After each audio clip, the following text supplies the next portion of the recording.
À son arrivée sur le segment des pick-up, Fiat créa un peu la surprise.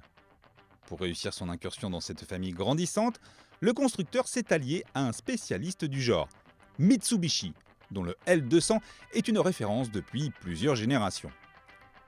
En adoptant le logo Fiat et l'appellation Fullback, il s'est ainsi refait une légère beauté concernant essentiellement la face avant.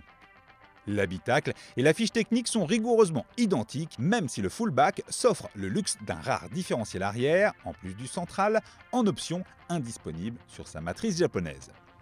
Passons sur les prestations routières du Fullback qui, comme la totalité de ce qui se fait sur le marché, sont d'un niveau médiocre. Confort sommaire, comportement routier d'un autre temps, insonorisation spartiate, mais il faut bien garder à l'esprit que ce mauvais bilan dynamique est dû à l'architecture même de ces véhicules censés être capables d'encaisser de lourdes charges tout en se sortant des ornières. Mais contrairement à d'autres utilitaires, un pick-up peut faire office de familial. Il faut dire que la benne peut emporter plus de bagages que n'importe quel SUV, à condition d'opter pour le couvre-benne ou le hardtop.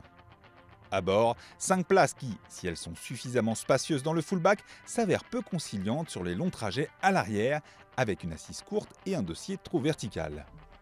La gamme Fullback se construit autour de plusieurs variantes de carrosserie. À la finition de base vient donc s'ajouter cette finition cross plus stylée et pas donnée, 41 346 €. Pour faire passer la pilule, elle tente de séduire avec une présentation coquette et un équipement riche.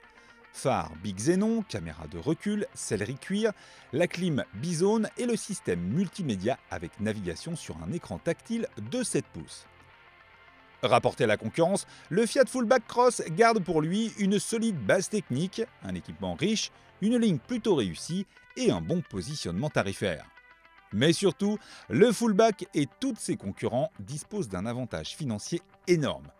Considéré comme un véhicule utilitaire, il n'est pas soumis au bonus écologique qui serait de 10 500 € sur le barème 2018.